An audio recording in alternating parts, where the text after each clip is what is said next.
Hey Sleepover Business Besties, it's Carmen and I am back with another video. I missed you guys so much. Did you guys miss me? Anyway, welcome back to my channel. If you have never been here before, this channel is dedicated to talking about the sleepover slash glamping slash TP related businesses. So if that's something you're interested in, stay tuned. Okay guys, as you can see in the title, this video basically is a description of what exactly is a glamping or sleepover party business. I know this is kind of late in the game because I have a ton of videos about how to run and start a sleepover business, but I still get a ton of questions about people not understanding exactly what we do. So today we are going to dive right in.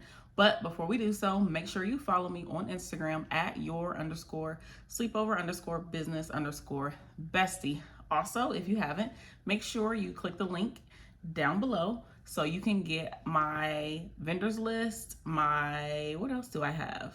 I have a vendors list, I have a checklist, and I have a contract.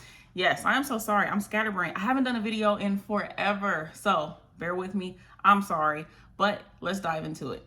First, what exactly is a glamping or sleepover business? It is basically the 2023 way of having a sleepover. You know, I was born in the 80s, so that kind of makes me a 90s baby, but when we had sleepovers, we used sleeping bags and our pillow from home. That is not what people are doing now. They are hiring companies like mine, Raining Sleepover Parties, to bring a more luxury and cozy experience to their children's or adults' sleepover parties. So what I do is I bring tents and air mattresses and bedding for rental only. With glamping, people are also renting out what are called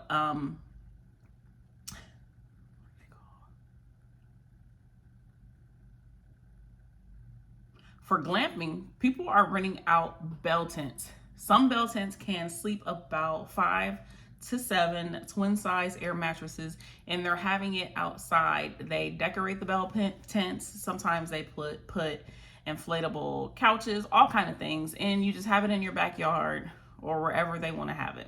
So that is what we do. Let's talk about the type of clients or customers that I service. I typically service people who don't mind spending quite a bit of money on just a few people. For example, if you have a skate party, you may only pay about $300 for about 15 children.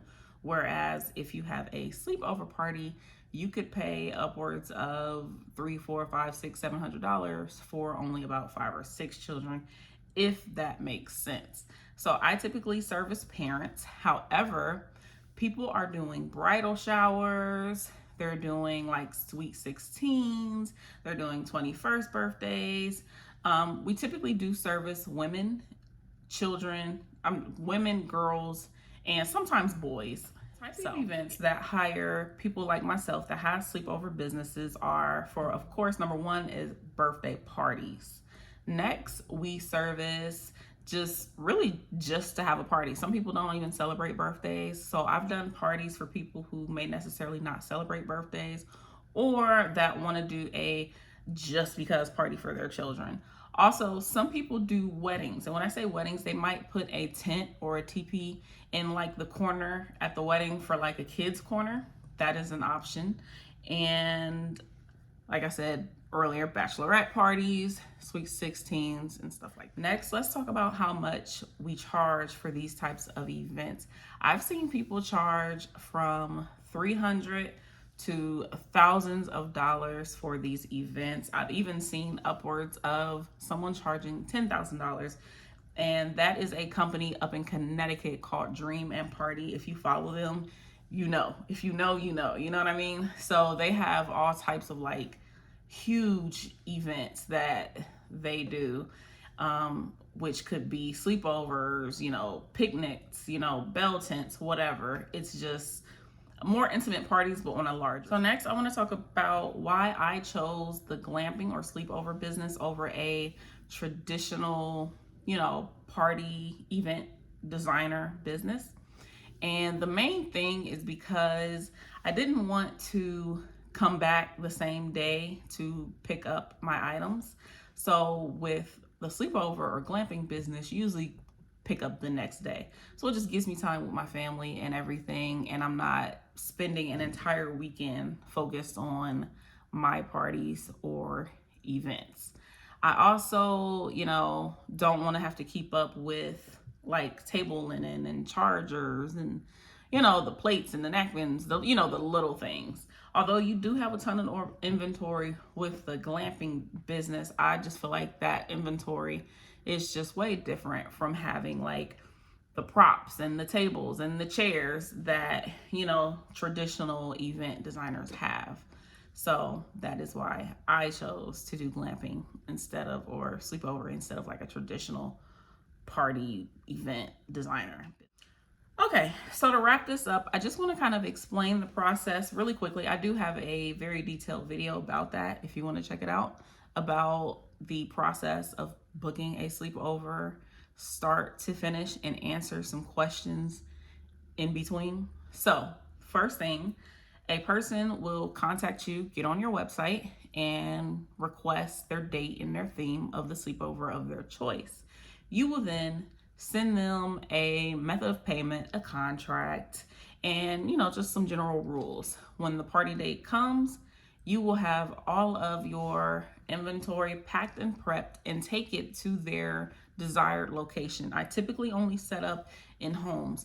I do not set up in hotels, although it is an option. Hotel rooms are small, and then you just got to think of the check-in and check-out times that comes with hotels and all the stairs and elevators. It's not worth the hassle for me. Some people do charge a fee if they set up in hotels, so that's a whole nother thing. But I'm just saying I set up in people's homes, sometimes parks if it is for a picnic.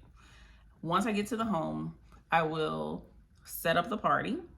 Once I'm done, I will leave and go home. The next day, I will pick up the items, inspect them, make sure nothing is broken.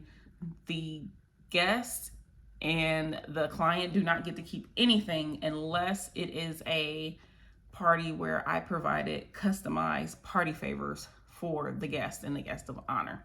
Other than that, I take all my stuff back to storage, get it cleaned, and then put it away for the next party. You can set your party setup times. You can set your cleanup times. This is your business. This is what I want people to understand, because that's something that's just not resonating with everybody. It's your business and you make the rules and people will follow them. So yes, you get to keep all your stuff. Yes, you can charge what you want. Yes, you can charge different fees for different things. For example, you can charge a fee for steps. It's a hassle bringing up all this stuff. So it's something to think about. You can charge for mileage, how far you go, and people do that. So the point of this part of the video, explaining the process, is really to let you guys know that it is your business. It is your rules. Have fun with it. There are a lot of sleepover / glamping businesses, kind of popping up. And one thing that I have done is I have started a mentoring and phone call strategy session. I will leave those links below if it's something that you are interested in. And I will see you guys in the next video. Peace.